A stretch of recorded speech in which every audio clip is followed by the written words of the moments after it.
విశ్వను ప్రేమిస్తూ రామరాజుకి దొరికిపోయి శ్రీవల్లిని ఇరికించిన అమూల్య. ఇంతకు ఏం జరిగింది? అసలు విశ్వను ప్రేమిస్తూ రామరాజుకి దొరికిపోవడం ఏంటి? శ్రీవల్లిని అమూల్య ఇరికించడం ఏంటి? అంటే విశ్వకు అమూల్యకు హెల్ప్ చేసేది శ్రీవల్లి అన్న విషయాన్ని అమూల్య బయట పెట్టిందా? ఇదంతా కూడా వీడియోలో చూసి తెలుసుకునేద్దాం.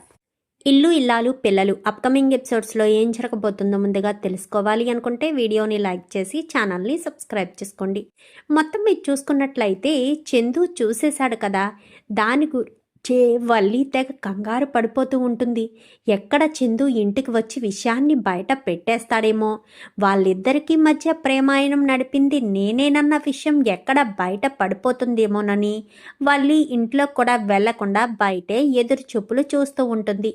ఆ విషయం భాగ్యానికి చెప్పాలి కదా, ఇంట్లో ఏం జరిగినా ప్రతి ఒక్కటి భాగ్యానికి చెప్పడం అలవాటు కదా వల్లికి. సో భాగ్యానికి ఫోన్ చేస్తుంది. చెప్పే అమ్మడు అని చెప్పాను కానీ కొంప మునిగిందే అని చెప్పాను కానీ అదేంటి కొంప మునగడం ఏంటి అనగాని చెప్పేది వినవే అంటూ మొత్తం విషయం అంతా కూడా చెప్పుకొచ్చేసరికి ఇంకా ఏం చేయాలో అర్థం కాక కంగారుగా ఉందే అమ్మా అని చెప్పాను కానీ నువ్వేం కంగారు పడకమ్మడు అంటూ ఏదో పిచ్చి సలహా ఇస్తుంది. ఆ సలహా వినడంతో సరేనమ్మా అంటూ బయటే ఎదురు చూపులు చూస్తుంది వల్లి. అయితే ఇంకా లోపల ప్రేమ ఇటు నర్మద తనకు చెప్పకుండా తననొక్క మాట కూడా అడగకుండా పార్కుకు వెళ్ళిపోయారని, ఏదో చిన్నపిల్ల ఐస్ క్రీమ్ కొనకపోతే ఏ రకంగా మారం చేస్తుందో ఇంకా వేదవతి కాస్త ఆ రకంగా వాళ్ళిద్దరి దగ్గర గారాలిపోతుంది. ఏంటత్తయ్య మీరు పార్కుకు వస్తారా? ముసలోళ్ళకి దసరా పండగ అన్నట్టు మీరు పార్కుకు రావడం ఏంటి? మాకైతే కొత్తగా పెళ్ళయింది కాబట్టి మేము పార్కులకి అక్కడికి ఇక్కడికి తిరుగుతాము, మీరెలా తిరుగుతారు? అందుకే మీకు చెప్పలేదు అని చెప్పాను కానీ ముసలిదన్న ఎవరే ముసలోళ్ళు ఎవరే ముసలోళ్ళు అంటూ రెచ్చిపోయి మాట్లాడేసరికి మీరు ముసలోళ్ళు కాకపోతే పడుచోళ్ళ, మేము తిరిగినట్టు మీరు తిరగలరా? అయినా మామయ్య మిమ్మల్ని ఎక్కడికి తీసుకెళ్తారులే అని చెప్పాను కానీ ఇప్పుడే వెళ్తాము పార్కుకి అనగానే పార్కు మూసేశారు అని చెప్పాను కానీ అయితే షాపింగ్కి వెళ్తాము అనేసరికి షాపులు కట్టేసే టైం కూడా అయిపోయింది అత్తయ్య అని చెప్పాను కానీ అయితే సెకండ్ షోకి సినిమాకి వెళ్తామే అని చెప్పాను కానీ వెళ్ళండి అనగాని వెళ్ళి చూపిస్తాము అనగాని కోతలు కొయ్యడం కాదత్తయ్య, వెళ్ళి మామయ్య గారిని ఒప్పించండి అంటూ వెళ్ళి రామరాజు దగ్గరికి వెళ్తుంది. ఏంటి వేద బుజ్జమ్మ అని చెప్పాను కానీ మనం ఇప్పుడు సెకండ్ షోకి సినిమాకి వెళ్ళాలి అనగానే ఏంటి బుజ్జమ్మ ఏమంటున్నావు అని చెప్పనేసరికి మీరిప్పుడు నన్ను సెకండ్ షోకి సినిమాకు తీసుకెళ్లరా అనగానే టైం కాని టైంలో ఇంత చలిలో అవసరమా బుజ్జమ్మ అని చెప్పనేసరికి అంతేలే, ప్రేమించి పెళ్లి చేసుకున్నారు కానీ నా మీద మీకు ప్రేమ ఎక్కడిది? మీకు నా మీద ప్రేమ లేదు. అది కాదు బుజ్జమ్మ అని చెప్పనేసరికి ప్రేమ ఉంటే తీసుకువెళ్ళండి లేకపోతే లేదు అనగానే బావా మా అక్క అలిగిందంటే సచ్చిబామ అలిగినట్టే, నువ్వు శ్రీకృష్ణుళ్ళ కాళ్ళు పట్టుకున్నా మా అక్క క్షమించదు, తర్వాత నీ ఇష్టం, ఆ సినిమా ఏదో అంటుంది తీసుకెళ్ళొచ్చు కదా బావా అని చెప్పనేసరికి సరే బుజ్జమ్మ తీసుకువెళ్తాను అని చెప్పి ఇంకా రామరాజు కాస్త అనేసరికి రామరాజుని హత్తుకుంటుంది. ఇదిగో మేమిద్దరం సినిమాకి వెళ్తున్నాం, సెకండ్ షో సినిమాకి వెళ్తున్నాం అని చెప్పి చెప్తుంది వాళ్ళకి వినిపించేటట్టు. ఎవరికి బుజ్జమ్మ అంతలా చెప్తున్నావు అనగానే వినవలసిన వాళ్ళు విన్నారులేండి, వెళ్ళి మీరు తొందరగా బట్టలు మార్చుకుని రండి అని చెప్పనేసరికి రామరాజు కాస్త వెళ్ళి వస్తాడు. వచ్చేసేసరికి ఇంకా కరెక్ట్గా వీళ్ళు బయటికి ఇలా వెళ్తారు. అప్పుడే చందు ఇంట్లోకి ఎంటర్ అవుతాడు.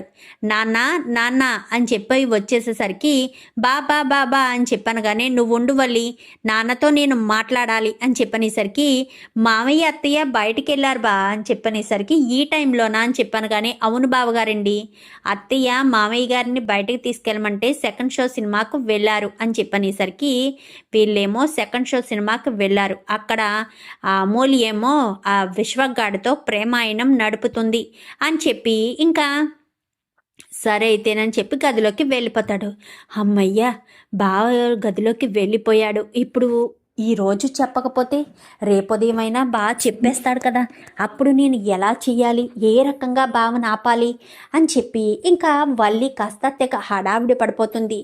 ఏంటి వల్లి ఎందుకంత టెన్షన్ పడుతున్నావు అని చెప్పి చందు అడిగేసరికి ఏమీ లేదు బా, ఏమీ లేదు, అది నువ్వు ఇప్పటి వరకు రాలేదు కదా అని అనగానే, ఇప్పటి వరకు రాలేదు, ఇప్పుడు వచ్చేసాను కదా, మరి ఎందుకు అంత టెన్షన్ పడుతున్నావు అనగానే, ఏమీ లేదు బా, ఏమీ లేదు అని చెప్పనేసరికి వల్లి పడుకుంటుందే కానీ నిద్ర పట్టదు.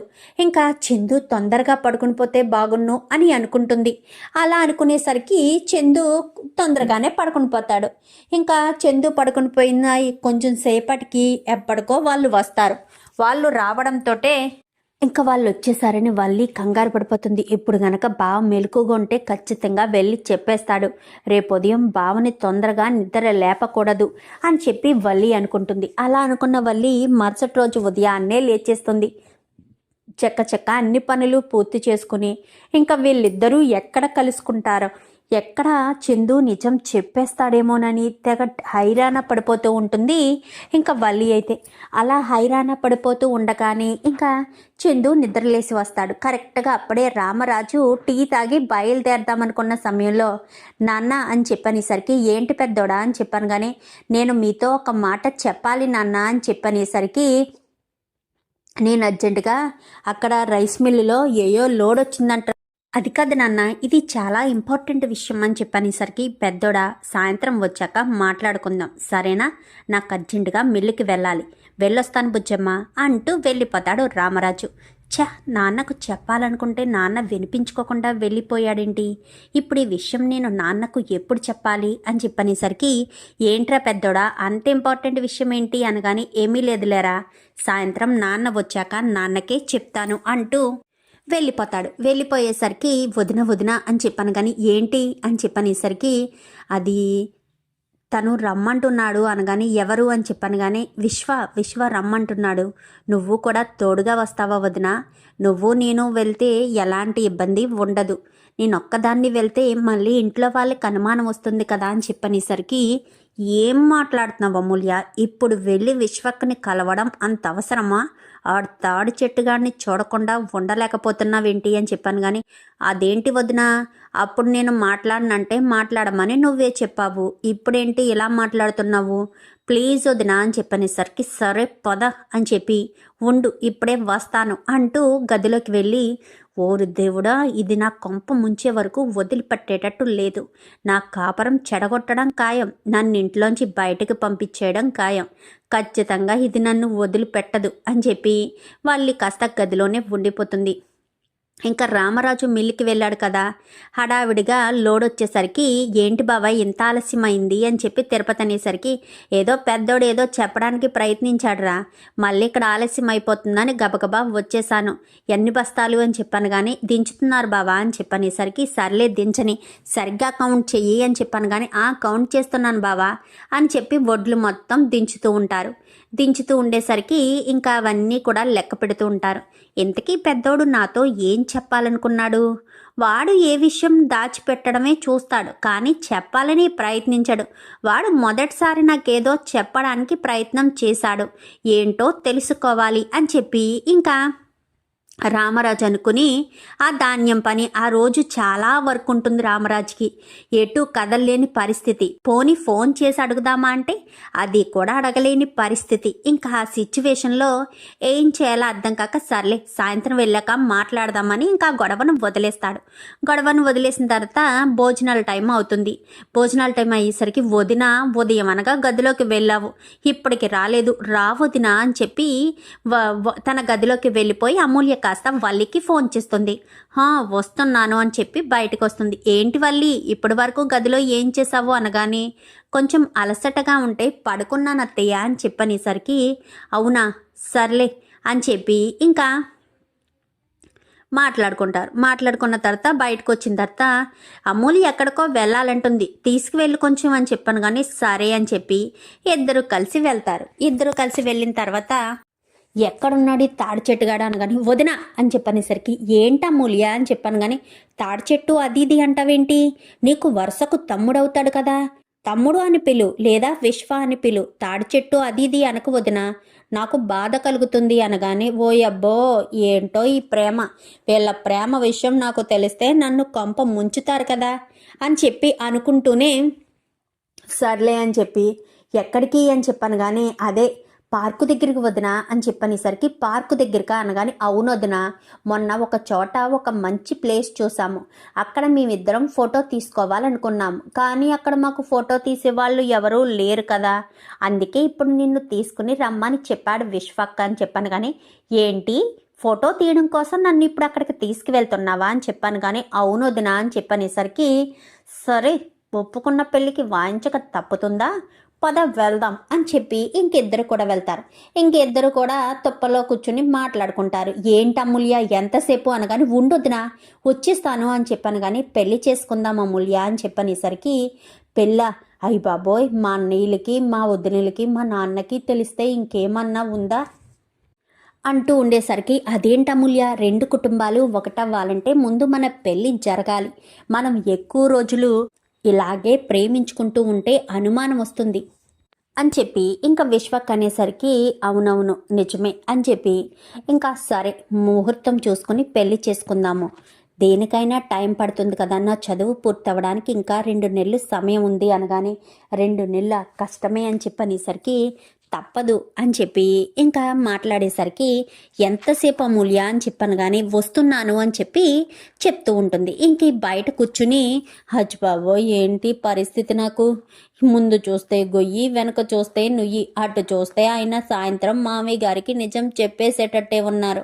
ఈవిడ చూస్తే ఫోటోల కోసం నన్ను ఇక్కడికి తీసుకొచ్చింది, ఏంటో నా పరిస్థితి కుడితిలో పడ్డ ఎలకలా తయారైంది అని చెప్పి బాధపడుతూ ఉంటుంది వల్లి. అయితే ఇంకా రామరాజు ఈ మిల్లు ఇది హడావిడిలో ఉన్నాడు కదా, ఒక అతను ఫోన్ చేస్తాడు. ఫోన్ చేసేసరికి చెప్పండి అని చెప్పాను. కానీ రామరాజు గారు అదే మీకు డబ్బులు ఇవ్వాలి కదండి, నేను అక్కడ వరకు రాను, నాకు బస్కు టైం అయిపోతుంది, నేను అర్జెంటుగా ఊరు వెళ్ళాలి, మళ్ళీ డబ్బులు నా దగ్గర ఉంటే ఖర్చు అయిపోతాయి, కొంచెం మన ఊరు పార్కు దగ్గరికి రాగలరా మీరు, నేను ఇక్కడికే బస్సు వస్తుంది, రావడానికి ఒక పావుగంట పడుతుంది, అక్కడికి వచ్చి మళ్ళీ వెనక్కి రావాలి అంటే టైం పడుతుంది కదండి, కొంచెం ఏమీ అనుకోకుండా మీరు రండి, వేరే వాళ్ళని పంపించకండి, మీరే రండి రామరాజు గారు అని చెప్పనేసరికి సరే అని చెప్పి మీరు ఎక్కడుంటారు అనగానే నేను పార్కు దగ్గర ఉంటాను చూడండి అని చెప్పనగానే సరేనని ఇంకా అతను కాస్త పార్కు దగ్గరికి వెళ్ళి కూర్చుంటాడు. కూర్చునేసరికి రామరాజు కాస్త ఒరే తిరుపతి, నేను అర్జెంటుగా ఒక సావుకారు డబ్బులు ఇస్తానంటున్నాడు, ఊరు వెళ్తాడంట, అందుకే నేను వెళ్ళి తీసుకుంటాను అని చెప్పాను. కానీ అదేంటి బావా వాళ్ళే వచ్చి ఇస్తారు కదా, మరి నువ్వు వెళ్ళడం ఏంటి అని చెప్పనేసరికి ఏమోరా అర్జెంటుగా ఊరు వెళ్తున్నాడంట, మహాలక్ష్మి వస్తుంటే వద్దని ఎందుకు చెప్పాలి చెప్పు, మనం వెళ్ళి తీసుకుంటే ఏం పోయింది, అందుకే వెళ్ళి తెచ్చుతాను అని చెప్పి రామరాజు కాస్త బయలుదేరతాడు. ఇంకా వల్లి అయ్యిందా వస్తావా నేను వెళ్ళిపోనా అని చెప్పనేసరికి వస్తున్నాను వదినా అని చెప్పి ఇద్దరు కూడా వచ్చి ఇలా ఒకరి పక్కన ఒకరు నుంచుని చేతుల్లో చేతులు వేసుకుని ఇద్దరు జతకేసుకుని ఫోటో దిగడానికి ఫోజులు ఇస్తూ ఉంటారు. రామరాజు కాస్త బయలుదేరి దగ్గరకంటూ వస్తాడు. వచ్చేసరికి రామరాజు గారు రండి అని చెప్పనేసరికి వచ్చేసానండి ఇక్కడే ఉన్నాను అనగా నేను పార్కు లోపల బెంచ్ దగ్గర కూర్చున్నాను రండి అని చెప్పనేసరికి లోపలికి వస్తాడు.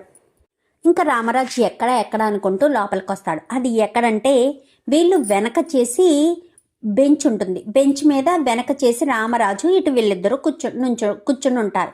కూర్చుని ఉండేసరికి వాళ్ళ వెనక్కి వీళ్ళు ఫోజులు తీసుకుంటూ సరాసరి అక్కడికి వచ్చి నిలబడి ఉంటారు. ఒక పక్క నుంచి వాళ్ళకి ఫోటోలు తీస్తూ ఉంటుంది.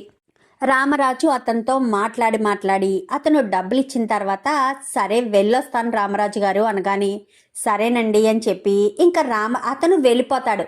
రామరాజు వెళ్ళేవాడు కాస్త వల్లి మాట వినబడి వల్లి ఏంటి ఇక్కడ ఉంది, వల్లి మాటలా ఉందే అనుకుంటూ వెనక్కి తిరిగి చూసేసరికి వీళ్ళిద్దరూ పట్టుకుంటారు, హత్తుకుని దగ్గరకుండి లేకపోతే చేతిలో చెయ్యి వేసుకుని ఇంకా వీళ్ళిద్దరూ ఫోజులు ఇస్తూ ఉంటారు. వల్లి ఫోటోలు తీస్తూ ఉంటుంది. రామరాజు అది చూసి ఒక్కసారిగా షాక్ అయిపోతాడు. అమూల్య అంటూ గట్టిగా పిలవడంతో అందరూ అట్టుగా రామరాజు వంక చూసి అలా స్టన్ అయిపోతారు. అచ్చి బాబోయ్ నా మామయ్య గారు అని చెప్పి కంగారు పడిపోతూ ఎటు పరిగెట్టాలో అర్థం కాని పరిస్థితిలో ఉంటుంది. ఇంకా విశ్వక్ అయితే ఏం చేయాలో అర్థం కాదు. ఏంటమూల్య ఇంటికి పదండి అని చెప్పనేసరికి రా అమూల్య అంటూ అమూల్య చేయి పట్టుకుని వల్లి కాస్త స్కూటీ వేసుకుని సరాసరి ఇంటికి వచ్చేస్తుంది. ఇంకా రామరాజు ఎటూ వెళ్లకుండా తిరుపతికి ఫోన్ చేసి, ఒరే తిరుపతి చూసుకో, నేను అర్జెంటుగా ఇంటికి వెళ్తున్నాను అనగానే, అలాగే బావా అని చెప్పి ఇంకా తిరుపతి అక్కడ చూసుకుంటాడు. రామరాజు ఇంటికి వచ్చేస్తాడు. వల్లి గబగబా ఇంటికి వచ్చేసి స్కూటీ అక్కడ పెట్టి హడావిడిగా తన గదిలోకి వెళ్ళిపోతుంది. అమూల్య గదిలోకి వెళ్ళిపోతుంది. ఏమైంది అలా అని చెప్పనేసరికి ఎవరు ఏమీ మాట్లాడకపోయేసరికి, ఏంటి వీళ్ళు వెళ్ళేటప్పుడు అంత హుషారుగా వెళ్ళారు, మరి ఇప్పుడేంటి అంత టెన్షన్ పడుతూ వచ్చేసారు, ఏమై ఉంటుంది, ఎవరి గదుల్లోకి వాళ్ళు వెళ్ళిపోయారు అని అనుకుంటూ ఉంటుంది బుజ్జమ్మ. అయితే రామరాజు రావడంతో బుజ్జమ్మ అంటూ పిలిచేసరికి, ఏంటండి ఏమన్నా పని మీద వచ్చారా అనగానే, అమూల్య ఎక్కడ, వల్లి ఎక్కడ అని చెప్పనేసరికి, వాళ్ళు ఇప్పుడే బయటికి వెళ్ళొచ్చి గదుల్లోకి వెళ్ళారండి అనగానే, వల్లి అమూల్య అని చెప్పనేసరికి, ఏమైంది మామయ్య గారు ఇలా గట్టిగా కేకలు వేస్తున్నారేంటి అని చెప్పి నర్మదా ఇటు ప్రేమ ఇద్దరు వస్తారు. ఏమైంది మామయ్య అని చెప్పనేసరికి, అమూల్య అని చెప్పి గట్టిగా పిలుస్తూ ఉంటాడు రామరాజు. అయితే పిలుస్తూ ఉండేసరికి అమూల్య తలుపు తీసుకుని బయటికి వస్తుంది. వల్లి తలుపు తీసుకుని వస్తుంది. రావడంతో వల్లి వంక కోపంగా చూసి అమూల్య చెంప చెల్లు మనిపిస్తాడు. అమూల్య కాస్త వెళ్ళి ఇటు ప్రేమ నర్మదల మీద పడిపోతుంది. ఏమైంది మావయ్య, ఎందుకు అమూల్యను కొడుతున్నారు అని చెప్పాను కానీ, చెప్పు అమూల్య, ఎక్కడికి వెళ్ళావో చెప్పు మీ వదిలికి. ఏం చేస్తున్నావు బుజ్జమ్మ ఇంట్లో ఉండి? కూతురు ఎక్కడికి వెళ్తుందో కూడా చూసుకునే పని లేదా? ఎవరితో వెళ్తుందో చూసుకునే పని లేదా? ఎవరితో క్లోజ్గా ఉంటుందో చూసుకునే పని లేదా అని చెప్పనేసరికి, ఏమైందండి అని చెప్పాను కానీ, ఏంటి పువల్లి నువ్వేం చేస్తున్నావు? వాళ్ళిద్దరూ అంత క్లోజ్గా ఉంటే నువ్వు పక్కన ఉండి ఫోటోలు తీస్తున్నావా అని చెప్పనేసరికి, ఏం జరిగింది మావయ్య అని చెప్పనేసరికి, వల్లి ఫోన్ ఏది అని చెప్పాను కానీ వల్లి ఫోన్ కాస్త తీసుకొచ్చిస్తుంది. అమూల్య నీ ఫోన్ ఏది అని చెప్పాను కానీ అమూల్య ఫోన్ కూడా తీసుకొచ్చిస్తుంది. ఈ ఫోనుల్లో ఏమున్నాయో చూసి చెప్పండి, అప్పుడు తెలుస్తుంది ఎవరు ఫోనుల్లో తీశారనేది నాకు సరిగ్గా గుర్తులేదు కానీ అనగాని, అమూల్య ఫోన్ ఓపెన్ చేసి లాక్ ఓపెన్ చేసి చూసేసరికి అమూల్య ఫోన్లోనే ఫొటోస్ ఉంటాయి. విశ్వకు అమూల్య కలిసి క్లోజ్గా ఉండడం ఫోటోలు అన్నీ కూడా కనిపిస్తాయి. కనిపించేసరికి ఒక్కసారిగా షాక్ అయిపోతారు. ఏంటి అమూల్య, ఏంటిది? మా అన్నయ్యతో నువ్వు ఇంత క్లోజ్గా ఉన్నావేంటి? పైగా ఈ బట్టలే కదా, అంటే ఇప్పుడు మీ ఇద్దరు అక్కడి నుంచే వస్తున్నారా ఏంటి? వల్లి అక్క, నువ్వు అమూల్యతో కలిసి బయటికి వెళ్ళింది ఇందుకోసమేనా అనగానే, ఇందుకోసమే కాదు ప్రేమ, వాళ్ళిద్దరూ క్లోజ్గా ఉంటే ఈవిడ గారు ఫోటోగ్రాఫర్లా ఫోటోలు తీస్తుంది, వాళ్ళిద్దరూ ఫోజులు ఇస్తూ ఉన్నారు, ఈవిడ గారు ఫోటోలు తీస్తుంది, అంటే వాళ్ళిద్దరి ప్రేమాయణానికి రాయబారి ఈవిడేనన్నమాట అని చెప్పనేసరికి, అచ్చి బాబాయ్ మామయ్య గారండి అని చెప్పాను కానీ, నాకేం తెలీదు నాన్న, అంతా వల్లి వదినే అని చెప్పి అమూల్య కాస్త మాట్లాడుతుంది. అచ్చి బాబోయ్ ఏంటి పిల్ల మొత్తం నా మీదకి నెట్టిస్తుంది అని చెప్పి అనుకుంటూ ఉండగానే, ఏంటి అంతా వల్లి వదినే అని చెప్పాను కానీ, నిజంగా విశ్వక్తో నేను మాట్లాడాలని ఏ రోజు అనుకోలేదు నాన్న. విశ్వక్ నాకు 2-3 సార్లు కలిసిన 2-3 సార్లు కూడా వాడికి నేను గట్టిగా వార్నింగ్ ఇచ్చాను. ఒకరోజు వల్లి వదిన గుడికని తీసుకువెళ్ళింది నాన్న, అక్కడ విశ్వగాడు నాకు ప్రపోజ్ చేశాడు. నేను ఆ రోజే మీకు చెప్పేస్తానని ఎంతో ఆవేశంగా ఇంటికి వచ్చాను నాన్న, కానీ వల్లి వదిన చెప్పనివ్వలేదు. చెప్తే మీరు విశ్వక్ని ప్రాణాలు తీస్తారని, విశ్వక్ని గురించి మంచిగా చెప్పి నా మనసు మార్చింది. ఇప్పుడు విశ్వక్ను నువ్వు పెళ్లి చేసుకుంటే 2 కుటుంబాలు ఒకటవుతాయని చెప్పారు అని చెప్పనేసరికి, ఏంటి విశ్వక్ను పెళ్లి చేసుకుంటే 2 కుటుంబాలు ఒకటవుతాయా? అలాగని ఎవరు చెప్పారు అనగానే, వల్లి వదినే చెప్పింది నాన్న అని చెప్పనేసరికి, ఏంటి వల్లి ఏంటిదంతా? విశ్వక్ను పెళ్లి చేసుకుంటే 2 కుటుంబాలు ఒకటవుతాయా అని నీకెవరు చెప్పారు? అసలు మా 2 కుటుంబాలు ఒకటవ్వడం కోసం నిన్నెవరు ఆలోచించమన్నారు? మా 2 కుటుంబాలు ఒకటవుతాయని నీకు చెప్పారా? ఒకటవ్వాలని నువ్వు కోరుకుంటున్నావా? ఎప్పటికీ అది జరగదు వల్లి. 2 కుటుంబాలు ఒకటవ్వడం కోసం నిన్నెవరు కల్పించుకోమన్నారమ్మా? అసలు 2 కుటుంబాలని ఒకటి చెయ్యాలని నువ్వెందుకు అనుకుంటున్నావు? ఒకటవుతాయని నీకు చెప్పారా? అసలు నా కూతురు ప్రేమ కోసం, నా కూతురు పెళ్లి గురించి నీకేంటి అంత ఆరాటం? నీకేం అవసరం? తను తప్పుదారి పడుతుంటే నువ్వు సరిదిద్దాల్సింది పోని నచ్చ చెప్పాల్సింది పోని అది చేయలేవనుకో. మామయ్య గారు అమూల్య ఇలాంటి పరిస్థితి అని చెప్పనేసరికి, అది లేదు ఇది లేదు, నువ్వు 2 కుటుంబాలు ఒకటవుతాయని ప్రేమ అమూల్యను విశ్వక్ను ఒకటి చేద్దామనుకున్నావా? నా కూతురు పెళ్లి విషయం నీకేం సంబంధం ఉంది? ఇంటి కోడలు ఇంటి కోడల్లా ఉండు అంతే తప్ప అంతకు మించి ఎక్కువ చేయాలని ఎక్కువగా ఊహించుకోవద్దు. నా కూతురు భవిష్యత్తు ఏంటో నాకు తెలుసు. ఆ విశ్వకు ఎలాంటి వాడని నీకు తెలుసు. బహుశా నువ్వు ఇక్కడికి వచ్చి 3-4 నెలలు అవుతుంది అంతే. ఆ విశ్వకుని నేను వాడి చిన్నప్పటి నుంచి చూస్తున్నాను. అక్కడ ఉన్న భద్రావతి సేనాపతికి ప్రతిరూపం వాడు ఏ రకంగా ఉంటారో వాళ్ళు అదే రకంగా ఉంటారు. పొగరు పట్టి ఎదుటి వాళ్ళ మీద కయ్యానికి కాలు దువ్వే మనుషులు కాదు వాళ్ళు, రాక్షసులు. అలాంటి వాళ్ళతో నా కూతురు పెళ్లి చేద్దామని అనుకుంటావా? వాడికి నా కూతురికి జత చేయవలసిన అవసరం నీకేంటి? వాడు నా కూతురికి ప్రపోజ్ చేసేటట్టు నువ్వు ఎందుకు వాడు కూడా తిప్పుతున్నావు? అంటే ఆ భద్రావతి నీతో చేతులు కలిపిందా? ఆ భద్రావతికి నీకు ఏదైనా సంబంధం ఉందా? నన్ను ఏదో రకంగా అవమానపరచాలని, నన్ను నష్టపరచాలని, నన్ను బాధ పెట్టాలని, ప్రతి క్షణం ఏదొక గొడవ చెయ్యాలని అవకాశం కోసం ఎదురు చూసే వాళ్ళు నాతో కలిసి వియ్యమందుకుంటారా? నా కూతురు నా ఇంటికి పంపిస్తే నా కూతురు భవిష్యత్తు ఏమవుతుందో తెలుసా? నరక యాతన అనుభవిస్తుంది అక్కడ నా కూతురు. అది నీకు అర్థం కావట్లేదా వల్లి? ఏ చిన్న అవకాశం దొరుకుతుందా గొడవకి కయ్యానికి కాలు దువ్వే రకాలు వాళ్ళు. వాళ్ళింటికి నా కూతుర్ని కోడలుగా పంపాలని నువ్వు నిర్ణయం తీసుకుని వాళ్ళిద్దరికీ ప్రేమ రాయబారం పంపుతావా? అసలు వాడిని ముందు ఎవరు ప్రేమించారు? నువ్వు ప్రేమించావా? వాడు నిన్ను ప్రేమించాడా మూల్య అని చెప్పనేసరికి అసలు నేను వాడితో మాట్లాడిందే లేదు నాన్న. వల్లి వదినే వాడితో మాట్లాడమని ముందు వాడే వచ్చి నాతో మాట్లాడాడు నాన్న అని చెప్పాను. కానీ నువ్వు అసలు ఒంటరిగా ఎక్కడికి వెళ్ళవు కదా, నీతో మాట్లాడే అవకాశం ఎలా దొరికింది అనగానే ప్రతిసారి వల్లి వదినే నన్ను ఏదో చోటకు తీసుకువెళ్ళి పక్కకు తప్పుకునేది. అప్పుడు వాడు వచ్చి నాతో మాట్లాడేవాడు. ఆ రోజు బతుకమ్మ పండగ రోజు కూడా నా చెయ్యి పట్టుకున్నది వాడే. అప్పుడే చిన్నన్నయ్య చూసి అక్కడ గొడవ చేశాడు. తర్వాత మళ్ళీ గుడికి తీసుకుని వెళ్ళింది. ఆ రోజు కూడా వాడే వచ్చి నాకు ప్రపోజ్ చేశాడు.